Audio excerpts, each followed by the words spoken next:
मैं व्यस्त हो जाऊंगा। जय सिया राम, हरिओम महादेव। जय श्रीमन नारायण, सीताराम। ये स्वागत करने की परंपरा लोग होती है। मुझे नहीं लगता कि आप जैसे आपने समय दिया, इसके लिए आभार। और मुझे लगता है कि जो भी जुड़ेंगे और इसे ज्ञान के रूप में न लें, एक ये जो प्रायोगिक धरातल है, जो हम जीवन शैली हमारी, उसमें उतारें आपकी बातों को, तो शायद हम सब को एक रास्ता मिलेगा। आप जो भी बोलते हैं, मुझे लगता है कि अनुभव और बुद्धि से ज्यादा वो वैदिक जो सिस्टम से जो आपने ज्ञान अर्जन किया उसका है। हम शुरू करते हैं महादेव। वर्तमान परिदृश्य में हम जो इधर कुछ चंद दिनों में जो अपराध हुए हैं, है ना, उसको हाँ। उठा के हम अपनी जगह पे आएंगे। जो मैंने आपसे पूछना है, संदेश खाली हुआ था, जहां की एक शाहजहां शेख नाम का एक इस्लामी व्यक्ति था, हिंदुओं के घरों में हिंदू स्त्रियों को मतलब फिक्स करता था और कहता था तुम इसके पति हो गए, लेकिन अधिकार हमारा है। कर्नाटक में एक मोबाइल शॉप में क्या हुआ कि वो हनुमान चालीसा सुन रहा था, उसकी पिटाई हो गई। दिल्ली के मेडिकल कॉलेज में 13 मेडिकल पढ़ने वाली छात्राओं ने सलीम शेख नाम के असिस्टेंट प्रोफेसर पे सेक्सुअल हरासमेंट का चार्ज लगाया, सड़कों पे आई। और अभी कल 6 साल और 11 साल के 2 बच्चों को सैलून में काम करने वाले जावेद और उसके भाई ने काट दिया, खत्म कर दिया। तो सवाल ये है कि आप इस तरीके के अपराध को मजहबी अपराध मानते हैं या एक आम अपराध मानते हैं? अगर ये अपराध है और इस हद तक है, इसका समाधान क्या है? देखिए अनूप जी, आपने जिन घटनाओं का उल्लेख किया उन घटनाओं में हम सामने तो नहीं थे, लेकिन जिस घटना में हम सामने थे वो घटना मैं आपको यहाँ संकेत कर दूं। जहां पर मैं बैठकर ये इंटरव्यू दे रहा हूँ, साक्षात्कार आपको दे रहा हूँ, वहां से पूर्व दिशा की ओर लगभग 200-300 मीटर दूरी पर अभी 10-15 दिन पहले घटना यह घटित हुई कि घर में काम करने वाले एक मुसलमान मजदूर ने लगभग 40-50 लाख रुपए की डकैती की। उसी घर में रोज आता जाता था और वहीं के परिवार वालों को हथियार के दम पर उसने लूटा। और जब ये शिकायत लेकर वे प्रशासन के पास गए, प्रशासन ने छापेमारी की, पकड़ा भी गया वो व्यक्ति। उसके पक्ष से सैकड़ों लोग आ गए। कौन से लोग आ गए? जो स्वयं उसके मजहब वाले थे। तो सामान्य घटना नहीं कर सकते। सामान्य घटना ये नहीं है, ये मजहब की द्वारा किसी भी व्यक्ति के द्वारा कोई कुकृत्य किया जाता है, वो अकेला नहीं होता, उसके पीछे उसके पूरे समुदाय का हाथ होता है। बात यहां नहीं रुकी, बात ये रुकी कि जो वरिष्ठ पुलिस अधिकारी था वो भी मुसलमान था और उसने उस व्यक्ति को छुड़वा भी दिया। तो बात यह है कि मुसलमान सबसे पहले एक मुसलमान होता है, चाहे वो सड़क का रिक्शा चालक हो, चाहे वो हामिद अंसारी के रूप में उपराष्ट्रपति बनकर बैठा हो, चाहे वो किसी थानेदार या एसपी डीएसपी के पद पर बैठा, वो पहले तो मुसलमान होता है। और आज नहीं, ये जो विचारधारा है ये आदिकाल से है। असभ्रष्ट आचारा भा संसारा धर्म सुनई नहीं काना, ते बहुविधि त्रासई देश निकासई जो कह वेद पुराना। ये गोस्वामी तुलसीदास जी की पंक्तियां मैं उद्धृत करता हूँ। रावण इत्यादि के द्वारा जिस प्रकार का अत्याचार किया जाता था, जैसे कि आपने बताया हनुमान चालीसा बजाने पर मर्डर हो जा रहे हैं, हत्याएं हो जा रही हैं, ऐसा पहले भी होता आया। आपने समाधान की बात की है, समाधान क्या हुआ इसका? कठोरतम दंड विधान जब तक अधिकृत शासक के द्वारा नहीं किया जाएगा तब तक इसका समाधान नहीं हो सकता, क्योंकि वर्तमान शासन तंत्र जो चल रहा है वह इन्हीं लोगों के पीछे पीछे कटोरा लेकर घूमते रहता है कि मुझे वोट दे दो, मुझे वोट दे दो। तो जो व्यवस्था इन आश्रय लेकर सत्ता को स्थापित करने का प्रयास करती है, वो इनके विरुद्ध कार्य करने का साहस कभी नहीं कर सकती। विरुद्ध कार्य वही कर सकता है, दंडित वही कर सकता है जो स्वयं निर्भय हो, इन पर आश्रित न हो, इनके अत्याचारों से डरता न हो, और साथ ही साथ जिसमें जीने मरने की कोई चाहत ही न बची हो। अगर व्यक्ति जिजीविषा रखेगा, जीने की इच्छा रखेगा, परिवार के विषय में सोचेगा, तो कभी सामने आकर नहीं लड़ पाएगा। आप एक बात गौर करेंगे, अगर हमारे घर के बाहर दंगा हो जाए, एक तरफ मुसलमानों की बस्ती हो, एक तरफ हिंदुओं की बस्ती हो, और ये मैंने देखा है रांची में, जो मेरा एक प्रकार से कर्म क्षेत्र रहा 20 वर्षों तक। रांची झारखंड की राजधानी है, तो वहां पर मैंने पुलिस को भागते देखा है। हथियार है पुलिस के पास, लेकिन आप गोली नहीं चला सकते क्योंकि सीनियर का आदेश नहीं है। और सीनियर का आदेश नहीं है क्योंकि नेताजी ने बैन कर रखा है, क्योंकि नेताजी का वोट प्रभावित हो जाएगा वहां पर। मैंने मरते 4 देखा है। महीने संदेश खालियां जाम रहा, वो क्या कहते हैं आप? तो संदेश बंटवारे खाली के की बात बाद जहां, हाँ, संदेश खाली की जो बात है वो पिछले 1400-1500 सालों से इस प्रकार के मृक्षों के द्वारा जो अत्याचार किया जा रहा है उसकी पुनरावृत्ति मात्र है। वो कोई पहली घटना नहीं है भारत की और कोई आखिरी घटना नहीं है भारत की। ये जो पैटर्न चलता आया है यही केरल में, यही कश्मीर में, यही सिंध में, यही बलूचिस्तान में, यही भारत के अन्य प्रांतों में यही होता आया है। और ये केवल एक मानसिकता है लोगों की, जो पैशाचिक मानसिकता है। मनुष्य को पिशाच कैसे बनाया जाए, यही अरब से उड़ता उड़ता भारत में आया। इस्लाम कोई नस्लीय समस्या नहीं है भारत की, कोई रेशियल प्रॉब्लम नहीं है कि एक इस्लाम नाम की एक रेस है। वो एक ऐसी मानसिकता है कि अगर कल को किसी बस्ती में 100 हिंदू रहते हो, आक्रमण किया जाए, 50 व्यक्ति डर से मुसलमान बन जाए, उन्हीं परिवर्तित मुसलमानों के 2 पीढ़ी के बाद फिर वही अत्याचार करने वही लोग हो जाएंगे जो 2 पीढ़ी पहले अत्याचार झेल रहे थे। आज जो मुसलमान अत्याचार कर रहे हैं 10-5 पीढ़ी पहले जाए वो हिंदू थे, लेकिन वो ऐसी विकृति, ऐसा संक्रमण उनके मन में डाल दिया गया, ऐसा पैशाच प्रवृत्ति उसके मन में डाल दी गई कि वो स्वयं पिशाच बन गया। तो संदेश खाली में जो हो रहा या उसी प्रकार के जो घटनाएं भारत के या विश्व के भी, आप जर्मनी देख लें, फ्रांस देख लें, बहुत से ऐसे जगहों पर जहां जहां ये ज़ॉम्बी गए हैं वहां वहां अपना वायरस फैलाते गए हैं, और वहां वहां से अगर उनको मूलतः समाप्त न किया जाए तो ये आने वाले, ऐसे तो सहस्राब्दी पर्यंत ये करते ही आ रहे हैं, आगे भी इनकी प्रवृत्ति रुकेगी नहीं। क्योंकि इनकी सबसे बड़ी खासियत जो मैंने आज तक देखी है, ये अपने इस जीवन से अधिक मृत्यु के बाद के जीवन पर ध्यान देते हैं। चलो यहाँ पर भीख मांग कर खा लेंगे, 2 रोटी खा लेंगे, लेकिन जन्नत मिलना चाहिए। यहाँ पर हम चाहे गरीबी में रह लें लेकिन जन्नत मिलना चाहिए। और जन्नत मिलने की जो टिकट है वो आपके मुर्दा होने के बाद ही उनको जारी की जाएगी। ये इनकी समस्या है, आपके हाँ, अस्तित्व को ही अपनी सबसे बड़ी समस्या मानते हैं। स्वामी जी, ये तय है कि इस्लाम कहता है कि जब तक धरती की आखिरी इंची जमीन उनकी नहीं हो जाए, जब तक आखिरी आदमी इस्लाम को मानने वाला ना हो जाए, तब तक आखिरियत नहीं होगी और जी इस्लाम पूरा नहीं होगा। फिर बाद में लोग आपस में लड़ेंगे, मरेंगे, 72 फिरके जन्नती हाँ। होंगे। हमारा सवाल ये है कि बंटवारे के बाद का भारत, जो हिंदू मुसलमान के नाम पर भारत बटा था, ये सनातनी सत्ता की व्यवस्था वाला देश भारत क्या कभी हो सकता है, या इसकी कोशिश भी करनी बेकार है? संवैधानिक रूप से ये अधिकार है कि नहीं लोगों का? संवैधानिक रूप से भारत में पहली बात, संविधान कुछ नहीं है। भारत में एक पुस्तक लिख दी गई जो क्राइम को ऑर्गेनाइज करती है, जो मैंने अनुभव किया है, क्योंकि मैंने भी इंटरनेशनल लॉ पढ़ी है जब मैं डिप्लोमा कर रहा था।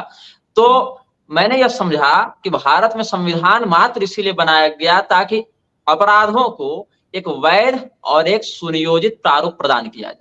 अगर संविधान का कार्य न्याय प्रदान करना, सुव्यवस्था प्रदान करना होता तो न्यायपालिका, विधायिका, प्रशासन इत्यादि के माध्यम से उस न्याय व्यवस्था को दृढ़ किया जाता।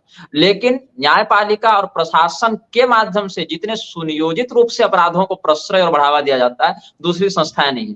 आप वो कार्य करेंगे, आप माफिया और गुंडे कहलाएंगे। वही आप काला कोट पहन के अपने नाम के आगे माननीय लगा लीजिए, न्यायमूर्ति लगा लीजिए, सांसद विधायक लगा लीजिए, तो आप व्यवस्थित हो जाएंगे। संविधान कुछ नहीं है। संविधान वर्तमान भारत लोकतंत्र, जो कि विदेशी सभ्यता की या विदेशी प्रणाली की एक नकल है, उसमें भारतीयत्व नहीं है, उसमें भारतीयता नहीं है। बंटवारा जब किया गया, जिन लोगों ने उस बंटवारे के पक्ष में वोट डाला वो तो गए नहीं, उनमें अधिकांश लोग यही रह गए। जिन जिन लोगों के यहाँ पर इसका कोई पता भी नहीं था कि कल को ये जो आज हम भारत में रह रहे हैं, कल को ये विदेश होने वाला है, उन लोगों को मार पीट कर भगा दिया गया। उसके बाद भी प्रत्येक व्यक्ति जो सनातन धर्म में आस्थावान है, भारत भूमि पर रहना, अपने शास्त्रोक्त आजीविका से जीवन निर्वाह करना, उसका अधिकार प्राकृतिक रूप से निश्चित है। इसमें कोई अधिकार देगा ऐसी बात नहीं है, ये उसका प्राकृतिक अधिकार है कि वो भारत में रहे। कोई सरकार अगर उसको आने से रोकती है, कोई सरकार अगर उसको यहाँ से भगाती है, तो वह सरकार दंड की पात्र है, वह व्यक्ति दंड का पात्र नहीं है। तो बंटवारा जिन लोगों ने किया वो यही चाहते थे। इसमें एक पैटर्न ये चलता है, एक बार आप दबाव बनाकर एक क्षेत्र विशेष को मुसलमानों के लिए सुरक्षित कर दीजिए, वो बन गया पाकिस्तान, बन गया बांग्लादेश। उसके बाद अब यहां से जाओ मत, यहीं रह जाओ।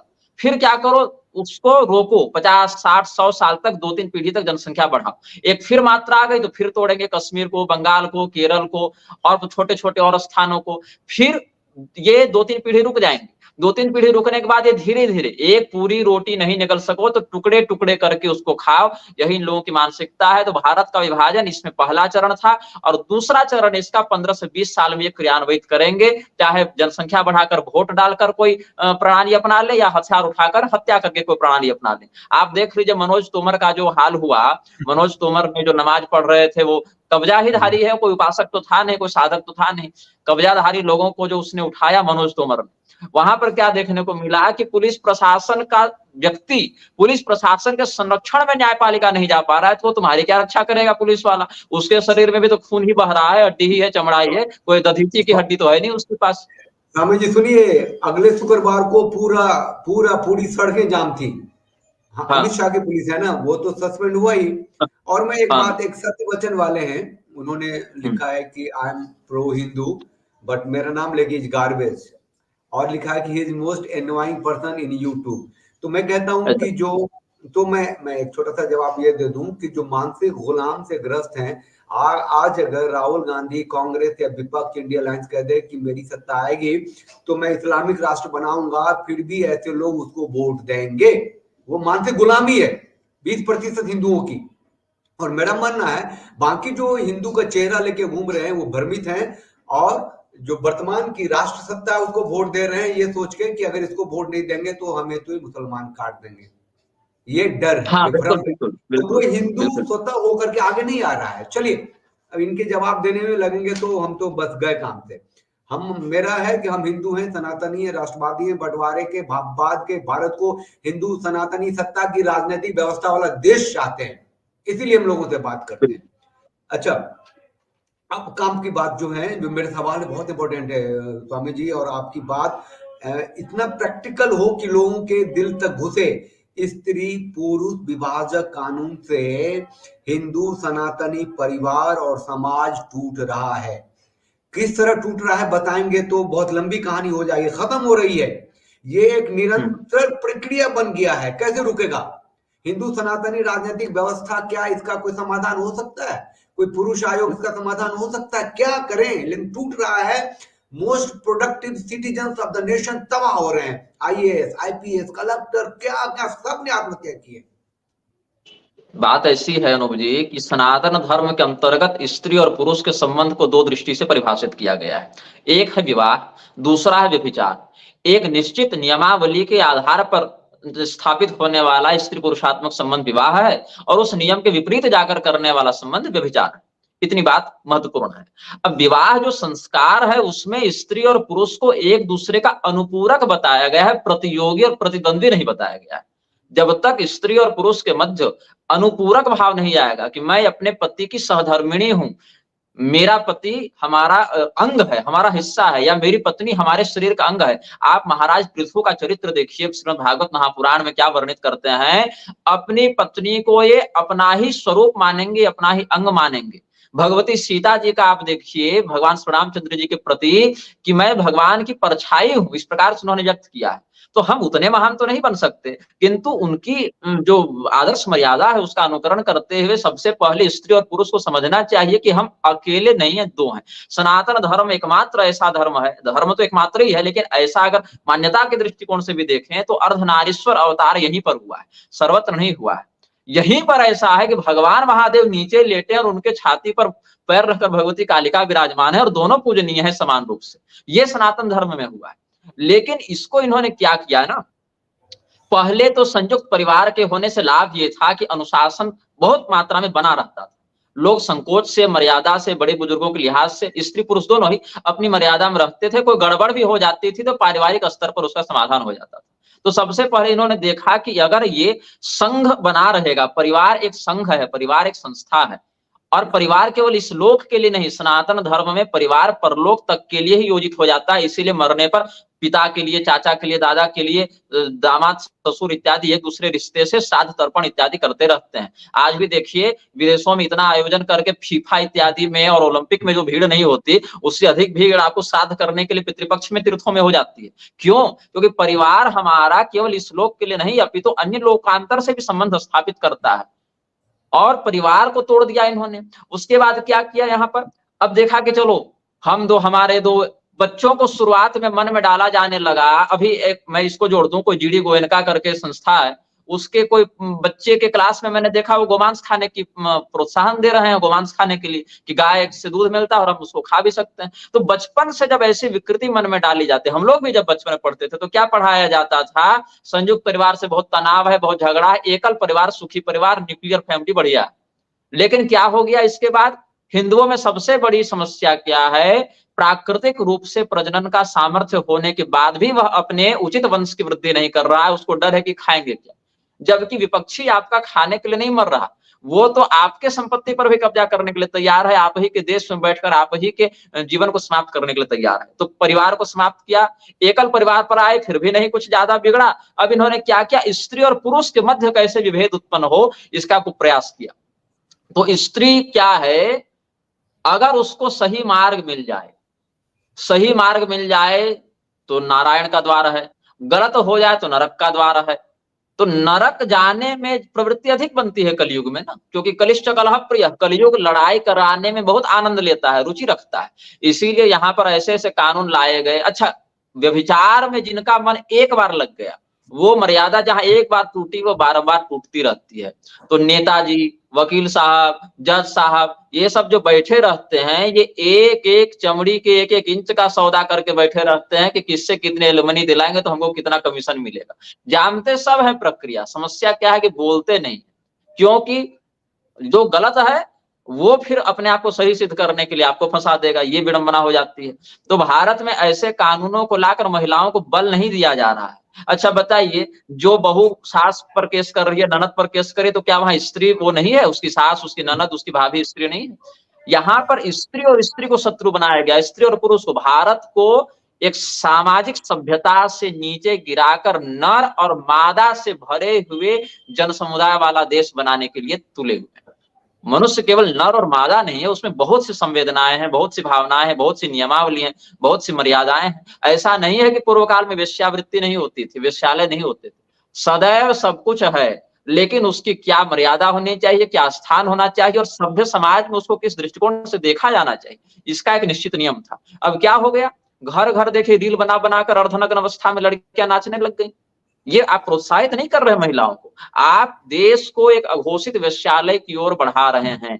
अब जो स्त्री और जो पुरुष दोनों विवाह के साल 2 साल के बाद झगड़ा लड़के चले गए, उनके मन में बदला लेने की भावना आएगी, कोई हत्या करने जाएगा, कोई वेश्यावृत्ति में चला जाएगा। एक पूरे देश को हिंसा और व्यभिचार के कीचड़ में ढकेलने का प्रयास कर रहे हैं। और ऐसा कौन कर रहे हैं, जो स्वयं व्यभिचारी है, जो स्वयं हिंसक है, जो व्यक्ति स्वयं वेश्यावृत्ति कर रहा है या उससे पैसा कमा रहा है।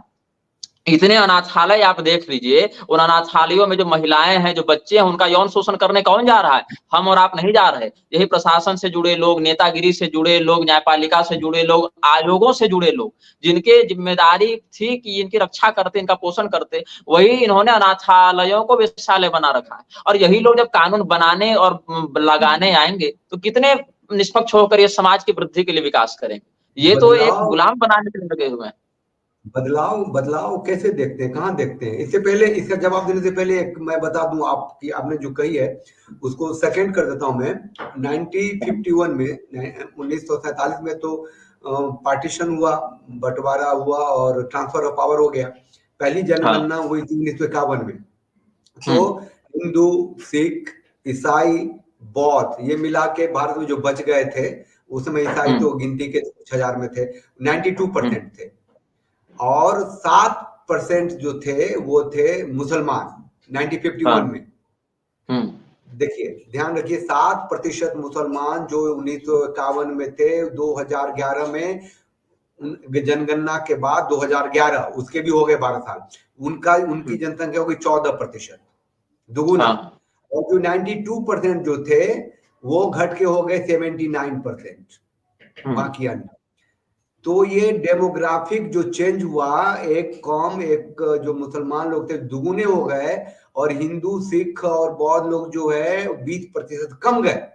तो जाहिर है कि हमारे दो से लेके इमरजेंसी के टाइम में जो नसबंदी अभियान चला था और जो एक चला था, वो सब किसने माना?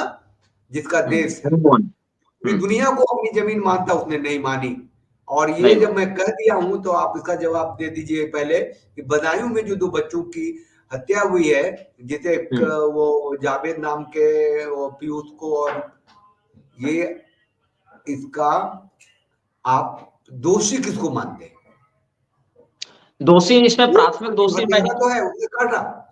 ये हाँ, क्या दोषी कौन है? माइंडसेट है कि क्या है? दोषी प्राथमिक दोषी मैं हिंदू को ही मानता हूं, क्योंकि सनातन धर्म ने जब स्पष्ट कहा कि वृक्षों से उठना बैठना संसर्ग करना बंद करो, आप शास्त्र को अगर छोड़ेंगे, धर्मो रक्षति रक्षिता केवल कहने से नहीं होता अनूप जी। धर्म की आप रक्षा करेंगे, धर्म आपकी रक्षा करेगा, लेकिन धर्म कहाँ स्थित है? धर्म पुस्तक में आपको स्थित नहीं स्वामी जी, मिलेगा, वहां से एक बार आपको। और दोहराइए, एक बार और दोहरा दीजिए कि इसका पहला दोषी हिंदू है और क्यों है, ये बताइए। बिल्कुल बिल्कुल, मैं समझता हूं इसका पहला दोषी हिंदू इसीलिए है क्योंकि हिंदू वो तब है जब वो धर्मशास्त्र के अनुसार चले।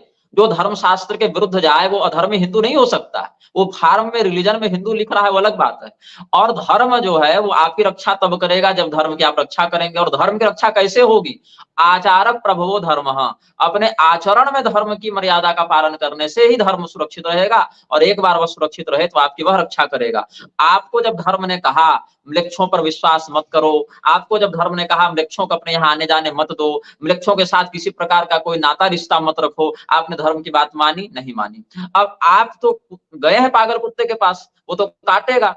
पागल कुत्ते से दूर रहो, उसको नियंत्रित रखो, उसको किनारे रखो, ये तो आपने नहीं माना। आप गए हैं गले लगाने, अब वो काट लिया तो प्राथमिक दोष तो आपका हुआ और द्वितीय दोष उसका हो सकता है। द्वितीय दोष में मैं उसको मानूंगा। लेकिन हिंदू अगर स्वयं को सुरक्षित रखना चाहता है तो पहले उसको खतरा समझना पड़ेगा।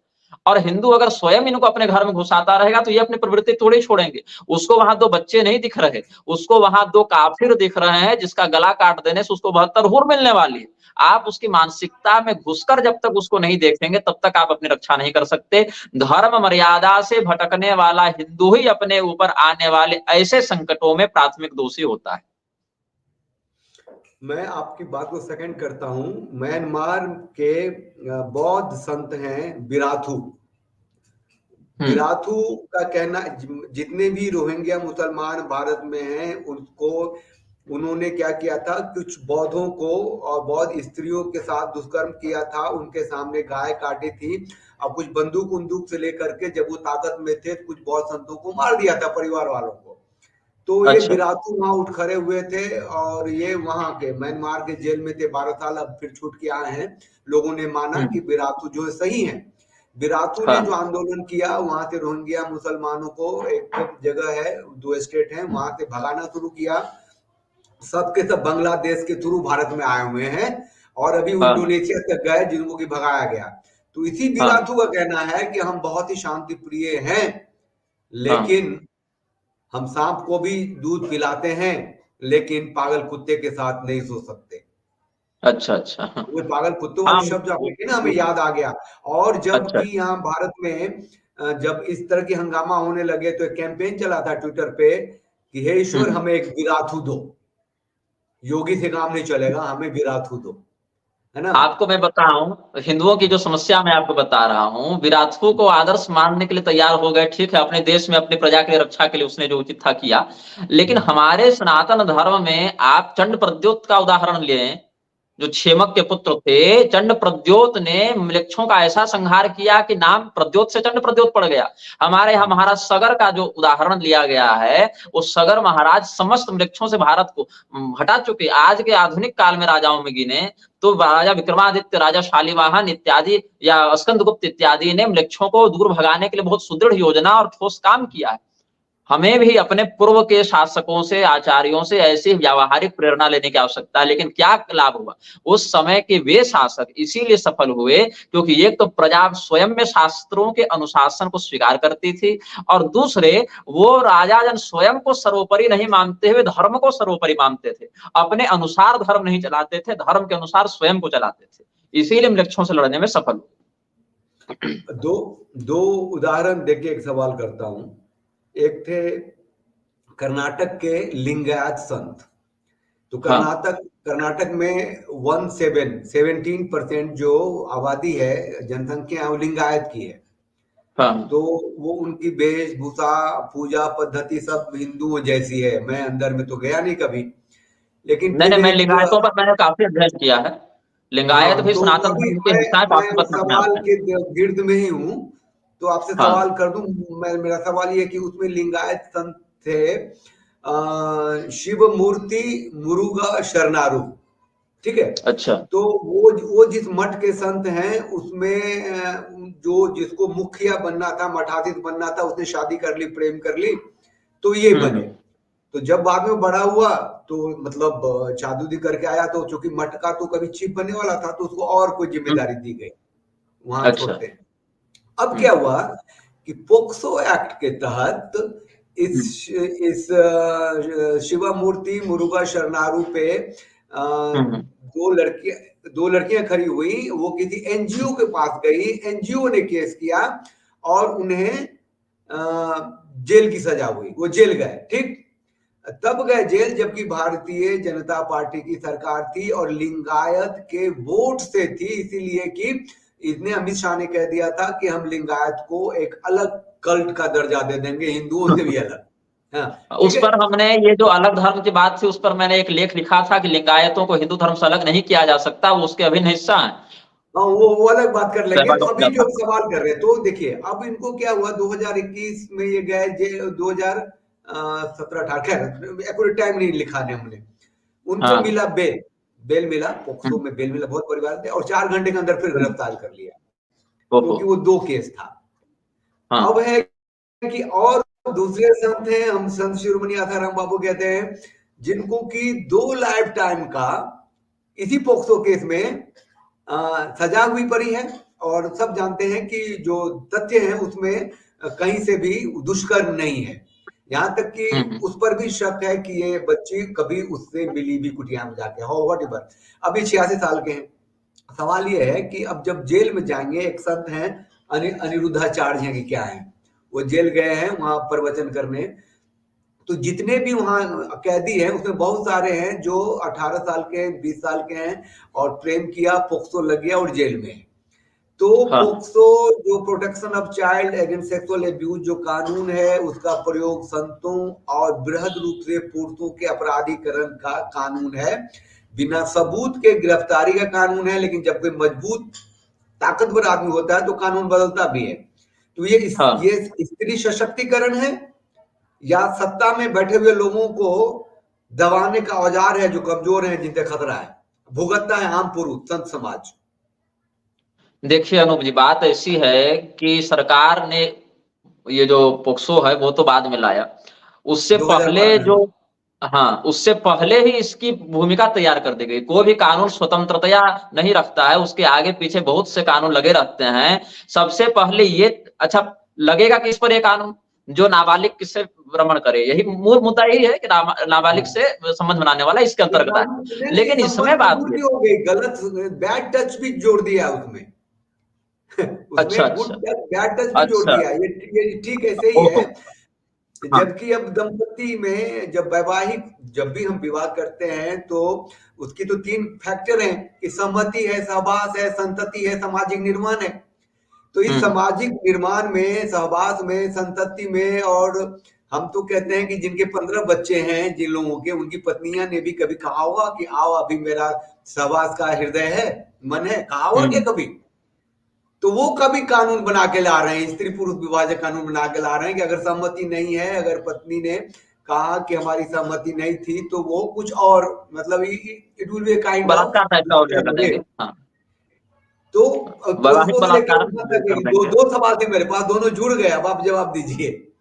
हाँ, बात ऐसी है कि इसमें वो संबंध बनाने के लिए क्यों तत्पर होगा, अगर उसको बहुत ज्यादा स्तंभित करके रखा जाए। एक तो सबसे पहले एकल परिवार से ऐसा हुआ कि बड़े बुजुर्गों का मार्गदर्शन समाप्त हो गया। दूसरी समस्या ये हो गई कि आपने विवाह की आयु निर्धारित कर दी। हमारे सनातन धर्म में विवाह एक अलग संस्कार है, गर्भाधान एक अलग संस्कार है। शास्त्रों का जहां तक हमने अध्ययन किया, भगवती सीता जी का जब विवाह हुआ था, उनकी अवस्था 6 वर्ष की थी। षोडवर्षां चैव मैथिली, भगवती मैथिली का विवाह 6 वर्ष की अवस्था में हुआ, स्कंद पुराण इत्यादि के अनुसार। और भगवती सीता जी का जो बालक है, जब प्रसव उनका हुआ, जब बच्चा हुआ, तब वो कितने वर्ष की थी? भुसुंडी रामायण के दक्षिण खंड के अनुसार वे 33 वर्ष की थी। तो अनुशासित जीवन जीने वाले व्यक्ति विवाह की और गर्भाधान की जो मर्यादा है, जो भेद है, उसको समझते हैं। यहाँ पर क्या किया गया, पहले कह दिया गया तुम इतने वर्ष तक विवाह नहीं कर सकते, हिंदुओं के लिए मान्य हो गया, बाकी लोग तो जो करना है करते ही रहते हैं। उससे क्या हो गया, और उसके बाद भी सह शिक्षा के आधार पर मैं आपको एक बात इसमें जोड़ दूं, सह शिक्षा का दुष्परिणाम क्या हो गया। आज तो बहुत तकनीक आ गया, फोन, मोबाइल, ये सब व्हाट्सएप चैटिंग सब चल रही है। 1930-32 के समय पंडित कालूराम शास्त्री जी के माध्यम से एक हिंदू नाम की पत्रिका छपती थी। अब वो हिंदू नाम की पत्रिका का वो अंश मेरे पास अभी है, उसमें बताया गया है कि 1930-32 के ही आसपास कलकत्ता के किसी कॉलेज में लड़के लड़के साथ में पढ़ते थे, और उनके छात्रावास में जब छापामारी की गई तो आपत्तिजनक यौन सामग्री आप मिलने लगी। क्यों? आज नहीं, अरे बताएं, हमारे नानी दादी परनानी की पीढ़ी की जो स्त्रियां होंगी, जो पुरुष होंगे, उनमें भी। हाँ एक उदाहरण दे देता हूँ, एक उदाहरण जी, देता हूँ, आपको अच्छा लगेगा सुन के। हमारे जो राष्ट्रीय गीत लिखे हैं रविंद्र ठाकुर जी, हाँ, उन्होंने बनाया था आजीवन ब्रह्मचर्य संस्था, जितने अच्छा, विधवा और विधुर लोग थे, आजीवन ओहो, ब्रह्मचर्य संस्था बनाया सामाजिक उत्थान के मतलब लिए। ये जो उस विधवा समय का है, टिंडर जो था, विधुर है, उसके हैं। हाँ, उस समय सुनिए का ना। टिंडर था वो। हाँ, तो क्या हुआ, 1 साल के बाद उन्हें वो संस्था खत्म करनी पड़ेगी कि most of the women were pregnant, ओहो वो गर्भवती हो गई थी। तो हाँ, उन्होंने संस्था बनाई, तो साथ रख दिया सबको।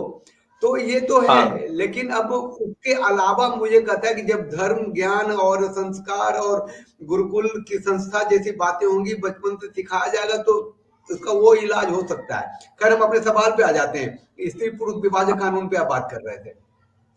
हाँ, तो इस विवाह हमने कहा कि उसके बाद क्या हुआ कि एक तो आपने उचित, जब जिसमें हार्मोन बढ़ने का समय है, जिस समय एक किशोरावस्था आती है, उस समय व्यक्ति अपने आप को दुनिया का राजा समझता है। किशोरावस्था से सब गुजरे हैं, उस समय व्यक्ति दुनिया को अपना गुलाम समझता है, मैं ही शासक हूं ऐसा मानता है, और उसको लगता है कि मैंने दुनिया के सभी अनुभव, संसार का सभी ज्ञान प्राप्त कर लिया। उस स्थिति में स्त्रियों का, पुरुषों का एक दूसरे के प्रति आकर्षण भी स्वाभाविक है, और अगर मर्यादा से भटके तो संबंध भी स्वाभाविक है। लेकिन अब इसमें क्या होगा कि जो लड़कियां केवल शारीरिक तृप्ति के लिए पुरुषों की ओर देखती हैं, वो तो 10 जगह संबंध बनाएंगी, उनसे पैसा लेंगी, पैसा नहीं दो तो तुमको ब्लैकमेल करेंगे। और वो लड़का भी, अच्छा इसमें सबसे बड़ी बात है कि हमको जहां तक जानकारी है, ज्योति पांडे जी इत्यादि का मैंने कुछ साक्षात्कार देखा था, तो ये पता चला कि इसमें लड़कियों के लिए दंड का कोई हिसाब है नहीं, इसमें नहीं लड़कों नहीं, को ही बिल्कुल नहीं, फंसाने के लिए किए हुए। बिल्कुल नहीं है। और अभी अमित शाह जी ने 3 कानून बनाए हैं, है ना? हाँ, जो अंग्रेजी में था आईपीसी, इंडियन पिनल कोड, उसको भारतीय न्याय संहिता कर दिया, हिंदी ट्रांसलेशन कर अच्छा, दिया, कोई बात नहीं। हाँ हाँ, उन्होंने कहा कि फॉल्स प्रॉमिस, मतलब आप हम्म, झूठा वादा करके अगर शारीरिक संबंध बनाते हैं, तो ये हाँ, नॉन बेलेबल है, 10 साल तक की सजा है, ठीक, और गिरफ्तारी है, हाँ, नॉन बेलेबल है। तो हाँ, ये ये जो है, सर बात करता हूं थोड़ी देर में। ये जो है कानून, उसका सीधा मतलब ये है कि आप ऑफिस में बॉस हैं, वहां भी लगेगा। फॉल्स हम्म, प्रॉमिस करके शारीरिक संबंध, सिर्फ वैवाहिक के लिए नहीं। हम लोगों ने हाँ, हाँ, सोचा कि शायद ये वो वो जो मुसलमान लोग नाम बदल करके और विवाह कर लेते हैं और फिर हाँ, ये होता है, उसके लिए बना कानून, लेकिन नहीं, ये पूर्ण हाँ, समाज को तबाह करने का कानून है। आप किसी भी, कोई भी स्त्री कह सकती है इसने हमसे गलत वादा किया था, तो इसका मतलब है कि वो स्त्री को कमोडिटी बना दिया। ये कानून कह रहा हाँ, है कि बिल्कुल। स्त्री अपना शरीर बेच सकती है लालच में आके, लोभ में आके। हम्म। तो बहुत बहुत बहुत बहुत गंदा कानून बना दिया है। तो क्या करना चाहिए, अब जाके नोटरी से अनुमति लेके एफिडेविट करवा के लाना चाहिए कि देखो मेरा वादा सच्चा है, क्या मैं अब तुम्हारे साथ प्रेम कर सकता हूँ, क्या कुछ ऐसा करना चाहिए इन लोगों को। जो एकांत कुछ का लोगों ने करना विषय शुरू है, कर दिया है। पति पत्नी का संबंध एकांतिक विषय है। अभी मैं पक्षी राजतंत्र का अध्ययन कर रहा था, उसमें वर्णन है पति पत्नी के मध्य के एकांतिक प्रेम को जो सार्वजनिक करता है वह भी व्यक्ति दंड का पात्र हो जाता है। और यहाँ पर जो इस प्रकार का, अगर कोई अपने पत्नी से भी अगर करना चाहे और पत्नी को अगर कोई व्यक्ति अगर भ्रमित कर दे, तो वो तो कह देगी कि इसने जो हमारे कंसेंट के बिना और हमारे साथ धोखा कर दे दिया, झूठा वादा करके हमारा शोषण कर लिया, ये प्रवृत्ति बन जाएगी। बात ऐसी है कि ये सभी व्यक्ति चाहते हैं, पहले भी आप देखें कविता कृष्णन ने एक आंदोलन किया था कि भारत में फ्री सेक्स लागू किया जाए। कोई भी व्यक्ति किसी से भी संबंध बनाने के लिए स्वतंत्र हो जाए, ऐसा उसने एक कविता कृष्ण ने कहा था। हमने उसको कुछ गालियां दी तो लोगों ने कहा कि निग्रहाचार्य गाली देते हैं। अब उसी बात को धीरे धीरे किसी विचारधारा का बीज बोया जाता है, उसकी विकृति का बीज बोया जाता है। अब धीरे धीरे ऐसे ही कानून आएंगे कि पुरुष स्त्रियों से दूर जाने लगेंगे, स्त्रियां व्यभिचारिणी होने लगेंगी, तो इनको मार्केट में एजेंट मिलने लगेंगे अपनी यौन तृप्ति के लिए, और कोई इसमें कारण नहीं। ये दिल्ली की, अब वो राज्यसभा की सांसद चुनी गई हैं स्वाति मालीवाल। हाँ, वो महिला आयोग की 8 साल 10 साल तक रही थी, जब तक जैसे केजरीवाल की सरकार जितने दिन रही वो रही। हाँ, महिला आयोग हाँ, की चेयरपर्सन रही। अब शायद सुना है अच्छा, उनको कि राज्यसभा के मेंबर नियुक्त किया है। उनकी ताकत क्या है मालूम है? उनकी ताकत ये है कि वो मंच से कहती हैं कि मेरे पिता ने मेरा यौन शोषण किया था और हमने तलाक इसलिए लिया कि, मतलब उन्होंने एक पॉलिटिकल आदमी से ली थी, शादी की थी, उनका तलाक हो गया। तो पर्सनल लेवल पे मैं नहीं जाता। तो ये वुमेन एम्पावरमेंट में आने लग गया है कि हम कहते हैं कि अच्छा पिता ने यौन शोषण कैसे किया भाई? तो कैसे किया? 7-8 साल के थे, मेरे को बाल पकड़ के खींचा, पटका, मारा। मतलब कि अर्थ को अनर्थ करने में, मतलब जो पारिवारिक व्यवस्था में जो दंड विधान है बच्चों को अनुशासित करने के लिए, उस सब को भी ये लोग लैंगिक शोषण से जोड़ के देखने लग गए हैं। अरे बहुत विभत्स स्थिति बन गई है समाज की। मुझे थोड़ा कहने में, हालांकि मुझे क्या संकोच है, श्रोता अपना समझ लें। हम लोगों का जो शरीर है वो जन्म के समय ही माता के शरीर से अलग हो गया था, ये बीच में फंस गए। इसीलिए लिंग और योनि की इतर के विषयों पर इनका ध्यान ही नहीं जा पा रहा, हर चीज को वहीं पर सर्वर उनका वहीं अटक गया है। अच्छा, आप ये मानते हैं कि मनुस्मृति के बारे में क्या ख्याल है? भारत का संविधान होना चाहिए ऐसा? मनुस्मृति भारत का नहीं, संपूर्ण मानव मात्र का संविधान। इसीलिए मनु शब्द से ही मानव बना, मनु से ही मनुष्य बना। जो आदम की संतान है वो तो अलग समझ लें अपना हिसाब, लेकिन जो स्वयं को मनुष्य, ये मानवाधिकार आयोग वाले पहले जूता मारने योग्य है, अपना नाम बदलें। इनको शब्द और शब्दार्थ का ज्ञान नहीं है। ये मनु के पहले बात, ये मनुस्मृति को जब मानते नहीं तो किस औकात से स्वयं को मानव कहते हैं? किस अधिकार से स्वयं को मानव कहते हैं? मानवाधिकार आयोग का नाम बहुत फर्जी है, और फर्जी नाम के कारण ये लोग फर्जी काम कर रहे हैं। सारा काम दानव का करना है तो मानव क्यों नाम रखे हो तुम? तुम्हारे जो है सो नानी दादी अम्मा मौसी सबके जो है सो पर लग जाते हैं जब कोई सनातन धर्म से संबंधित विषय आता है। जब आतंकवादियों का संरक्षण करना रहता है तो तुम्हारा अग्निवेद जागृत हो जाता है। मनु महाराज के अनुशासन को नहीं मानते हो तो मानव कहलाना बंद करो, वो उनके नाम का कॉपीराइट है। आप स्वयं को मानव नहीं कर सकते यदि आप मनु के सिद्धांत की अवमानना करते हैं। ये तो वही बात हो गई कि आप भारत के नागरिक हैं और आप जाके पाकिस्तान को गुप्त सूचना दे रहे हैं, तो आप तो भारत के साथ गद्दारी कर रहे हैं। वैसे मनु महाराज के नाम पर आपने आयोग बना रखा है और मनु महाराज के सिद्धांत की अवमानना कर रहे हैं।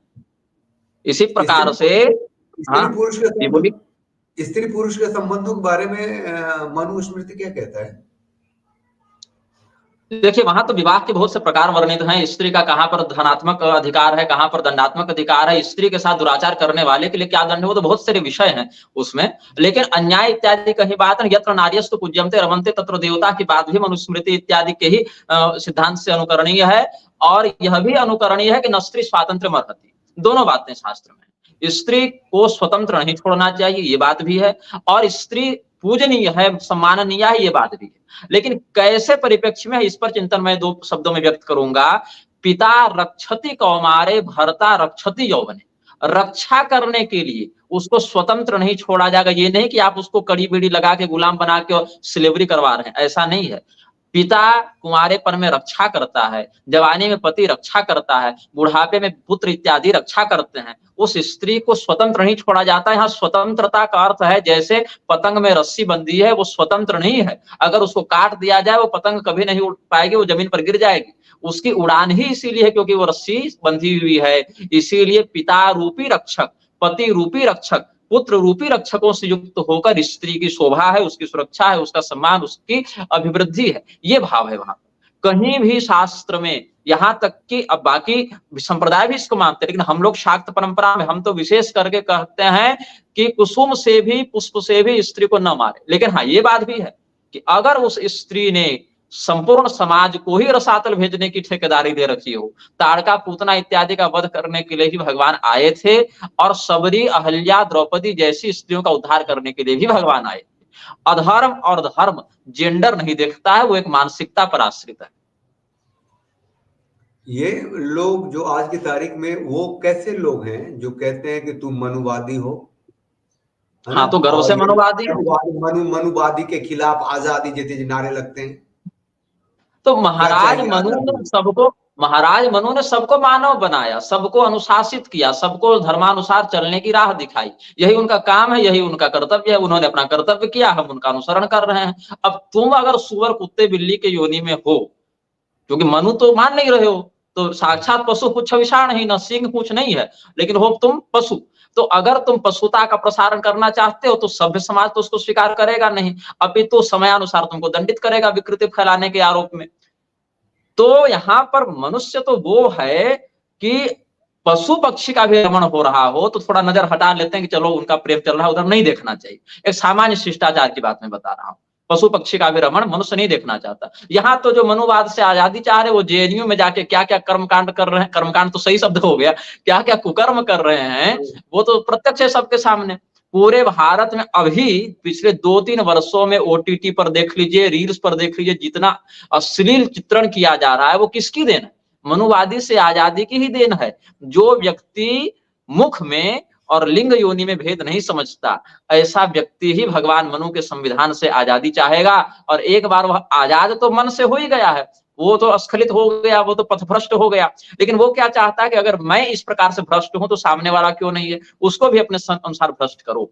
ये पहले से भी होता आया है। भगवान मनु के सिद्धांत की अवमानना करने वाले व्यभिचारी गण, दुराचारी गण पहले भी हुए हैं, स्वैरवर्तिनी स्त्रियां पहले भी हुई हैं, पहले भी इस प्रकार का दुराचार होता आया है। लेकिन सभ्य समाज उसको न तब स्वीकार करता था, न अब स्वीकार करेगा। भविष्य में एक व्यक्ति भी अगर सनातन धर्म के अनुसार रहने वाला बचेगा तो वो उसको गलत ही मानेगा। उसमें एक अलग तेजस्विता होगी जो दूसरे में संभव नहीं। स्वामी जी, हम एक अलग सेशन रखेंगे इस मनु स्मृति पे, और उसमें बात करेंगे डिटेल। इसको यहाँ रोकते हैं, क्योंकि ये जब बात करने लगेंगे तो 1 घंटा हाँ। चाहिए पूरा, ये ज्यादा भी चाहिए। नहीं, तो आप वो कहिए तो मैं ये मनुस्मृति लेकर बैठूंगा अगली बार। आप श्लोक बताते जाइए, मैं समीक्षण करते जाऊंगा कि क्या प्रसंग है, उसका क्या नहीं, वो अर्थ है। आप ही मेरे बताइए पास यहाँ ध्यान से। मनुस्मृति के 60 टीकाएं हैं।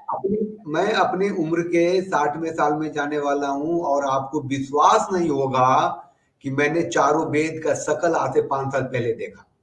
55 साल अच्छा। की उम्र में। मैंने 45 साल की उम्र में जब आया तो मैंने पढ़ी वो अपना सत्यार्थ प्रकाश से लेकर के, और जो अच्छा, जबकि हमारे यहाँ संस्कार में रामायण दी जाती है हर बेटी को विवाह के समय में, तो हाँ हमारे हाँ, घर पे मिथिला भी के था। अब इधर आके मैंने पढ़ना शुरू किया है अमेरिकन लिटरेचर, वो इंग्लिश, वो क्या हुआ कि सीबीएस की नौकरी, वो इंग्लैंड, अमेरिका, जापान घूमो, बड़ा आदमी खुद को मान लिया। पता चला कि हम तो हिंदू भी नहीं रहे, हम तो कुछ रहे नहीं। हमारे बच्चे जब भी सब बड़े हो गए हैं तो अपनी अपनी जगह पे हैं, तो लाइब्रेरी खोज रहे थे किताबें, तो कहते हैं कि पापा आपके पास तो वो हमें मिला नहीं, वो क्या कहते भगवत गीता, 4-5 कुरान मिल गया है। अरे तो मैंने कहा वो मैं पढ़ता था, इसीलिए पढ़ता था कि मेरे को जानना था कि इतना क्यों है। तो अपनी नहीं पढ़ी, नहीं समझे, जिसे हम बने हैं, जिसे हम रचे हैं, जिसे हम बसे हैं, जो हमारी नसों में है, जो हमारा मनु है, हम वो नहीं बने, और हमको जिसे खतरा है उसके बारे में पढ़ने लग गए। तो ये गलती हुई, अब आने वाली नस्लों की ना हो। अगला सवाल लेते हैं, स्वामी जी ढंग से बताइए कि हाँ, क्या भारत स्वाभाविक रूप से हिंदू सनातनियों का घर नहीं है दुनिया में जहां भी है, खास करके जब बंटवारा हो गया तो? कैसे नहीं है? भारत का बंटवारा हो चाहे न हो, मैं तो शास्त्र के अनुसार यह मानता हूं, गायन्ति देवा किल गीत कानि धन्यास्तुते भारत भूमि भागे। चाहे वो अभी वर्तमान में पाकिस्तान के नाम से जाना जाता हो, या बांग्लादेश के नाम से जाना जाता हो, या तिब्बत के नाम से जाना जाता हो, वो भारत ही है। वहां पर रहना भारतीयों का प्राकृतिक अधिकार है, सनातन धर्मियों का प्राकृतिक अधिकार है। और सनातन धर्म के अनुयायियों को चाहिए कि इन क्षेत्रों में वर्तमान जो राजनीतिक है, इंडियन रिपब्लिक जिसको कह रहे हैं, रिपब्लिक ऑफ इंडिया जिसको कह रहे हैं, जितना क्षेत्र भारत में दिख रहा है, केवल वही भारत नहीं, उससे दुगना तिगुना विस्तार भारत का है। इतना तो म्लेच्छों से छुड़ाए ही। जिन जिन क्षेत्रों में म्लेच्छों ने कब्जा करके उनको पाकिस्तान बांग्लादेश का नाम दे रखा है, उन क्षेत्रों में जाकर उन म्लेच्छों को वहां से समूल खदेड़ें। ये पीढ़ियों की प्रक्रिया है। कई पीढ़ी लगे उनको वहां कब्जा करने में, आपको 2-3 पीढ़ी लगेंगे वहां से उनको निकालने में अगर ऐसे चलेंगे तो। लेकिन उसके लिए पहले ये समझना पड़ेगा कि वर्तमान में हिंदुओं का रक्षक उनकी कुल परंपरा, उनकी आचार्य परंपरा, उनकी शास्त्र परंपरा के विपरीत जाने वाला कोई भी राजनेता, कोई भी अधिकारी, कोई भी व्यापारी, कोई भी धर्मगुरु नहीं हो सकता है।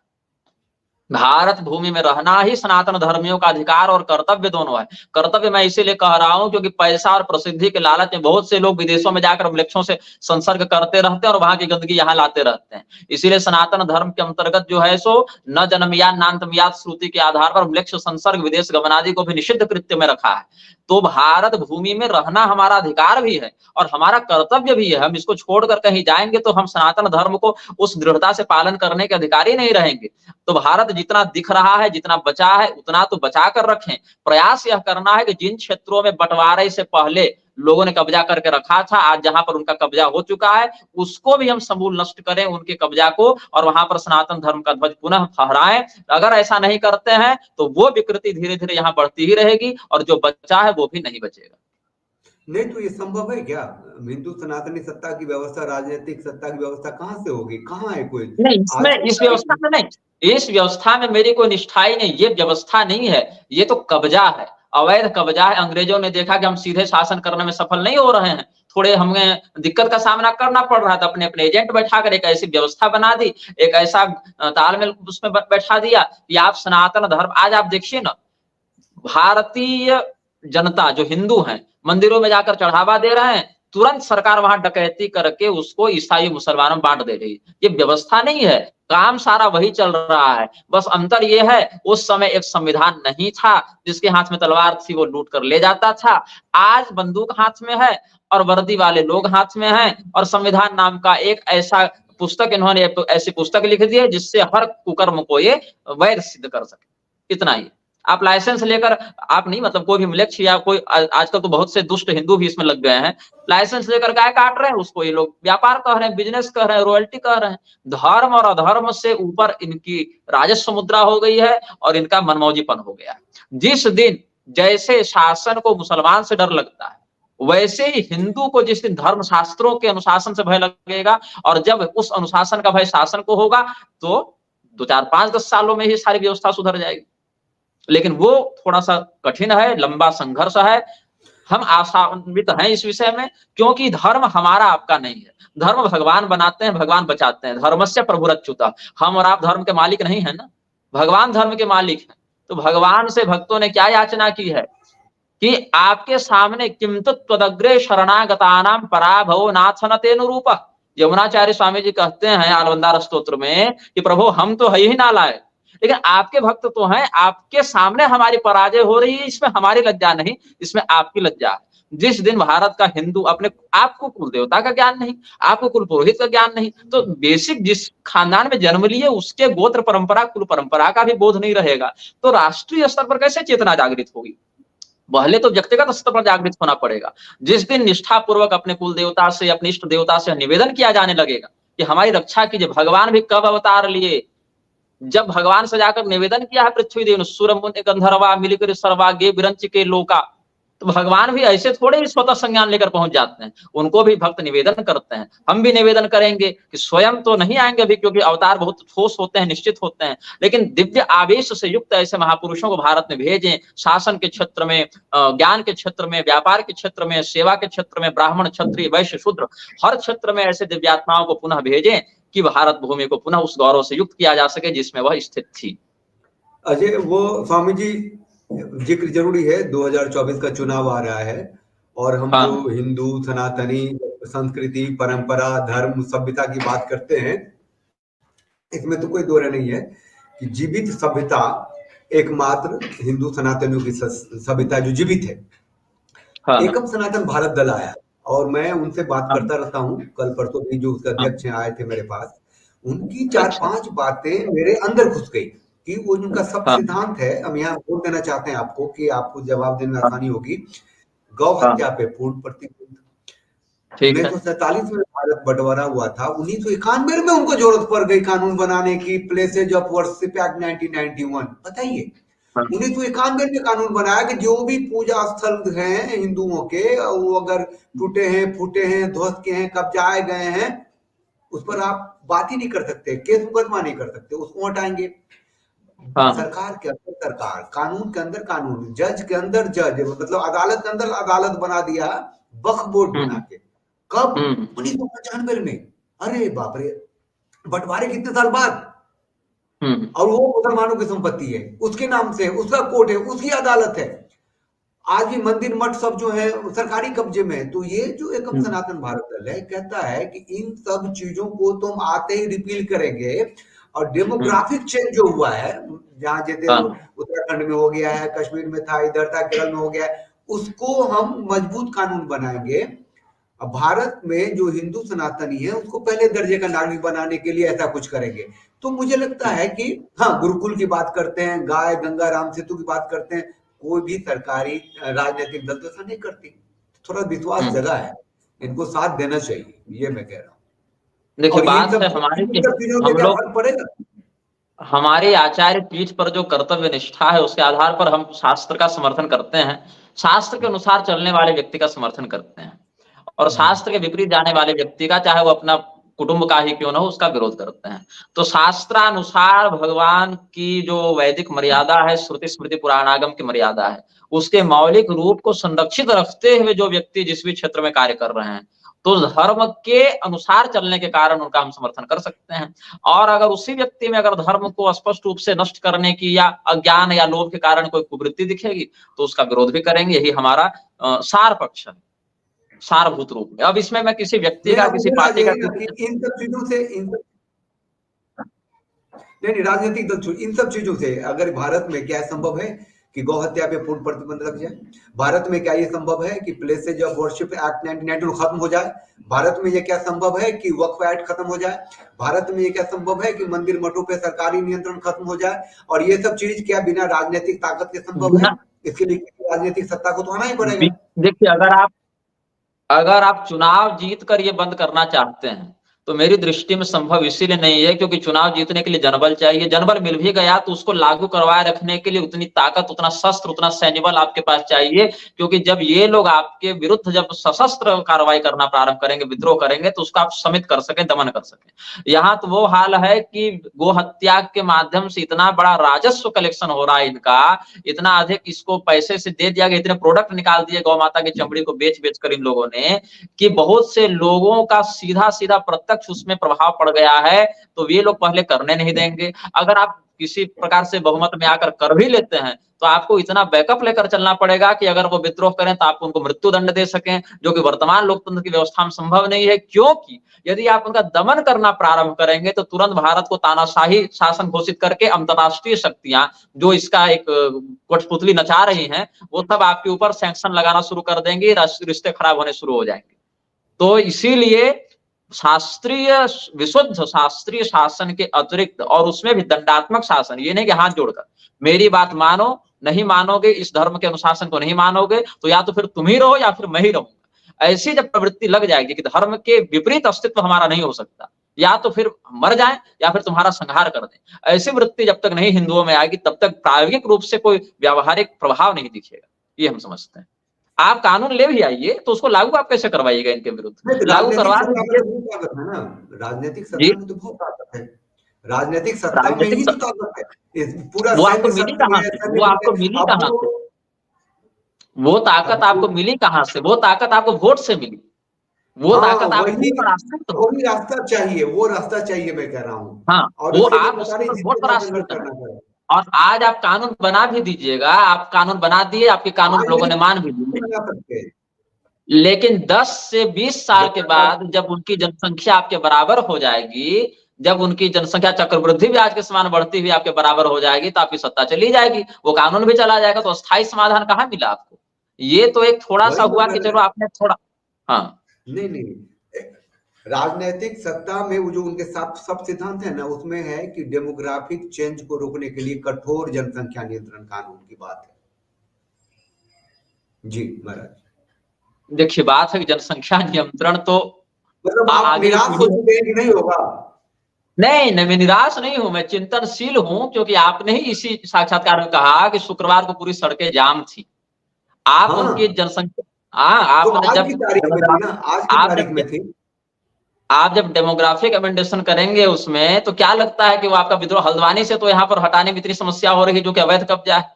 आप वर्तमान कानून सरकार लाएंगे उसी है लेकिन ना, इम्प्लीमेंट कैसे वर्तमान करेंगे आप? कानून उसी आपके पास का है सैन्य ना। बल उतना नहीं है। आपके पास पूरी आर्मी और फोर्स मिलाकर आपके पास जो है वो 40 से 45 लाख लोग, 40 नहीं से नहीं, देखिए 45 देखिए, लाख टोटल होंगे, लेकिन वो 20 करोड़ हैं, और 20 करोड़ ऑन रिकॉर्ड हैं। उसके अलावा जो घुसाए जा रहे हैं अपने भाई बंधु इष्ट मित्र कुल देवता जो रोहिंग्या घुसाए जा रहे हैं, उनका फिर आप क्या करेंगे?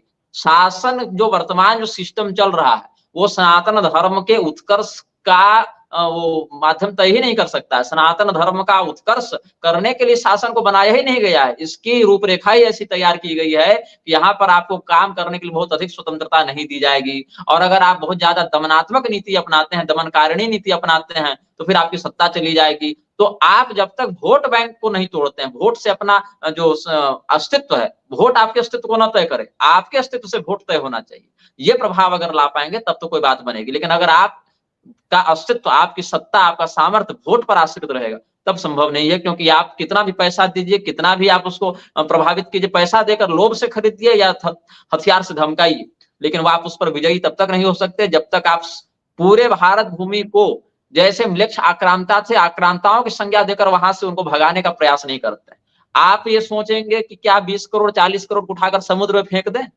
वो नहीं सोच रहे हैं कि 80 करोड़ का क्या करना है, हम ही सोच रहे हैं कि उनका क्या करना है। उनको कोई चिंता नहीं हो रही कि हमारा क्या होगा। वो तैयार हैं कि ये तो कल के मेमने हैं, कल कटने में क्या जाएगा इनको। हिंदू का घर तो वो घर हो गया है अनूप जी, कि नीलकटर खोजने के लिए यहाँ पर 2 ड्राइवर खोलना पड़ता है, कहाँ रखे थे। कभी नारियल पानी निकालने के लिए चाकू खोजनी हो तो खोजना पड़ता है, कहाँ चाकू रखे थे। कभी टेस्टर या पेचकस खोजने के लिए खोजना पड़ जाता है, कहाँ रखे थे। हिंदू मुसलमान के बीच में दंगा हो जाए ना, उनके घर की महिलाएं उनको हथियार देकर बाहर भेज देते हैं, जाकर लड़ो।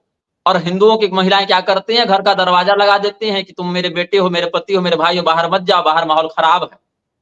ये मानसिकता पहले समाप्त होगी मन से, तब कोई सुधार प्रारंभ होगा। चलिए, इस मानसिकता की बात तो हमने की, वो लोग करते भी नहीं है। हाँ। और इसके लिए गालियां भी सुननी पड़ेगी, कमेंट्स में आएंगे, है ना। हाँ वो लोग बोल भी जी। रहे तो स्वामी जी, आपका समय ले लिया हमने, और मनु स्मृति लेकर के मैं बैठूंगा और आपसे उस पर बात करूंगा, और कई बार करूंगा, और भी विषय आएंगे।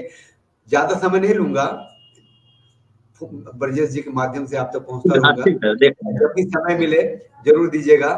तो जय ठीक सिया है, राम, ठीक हर हर है। महादेव। श्री राम, श्री राम। मंगल हो, कल्याण सुखी रहिए।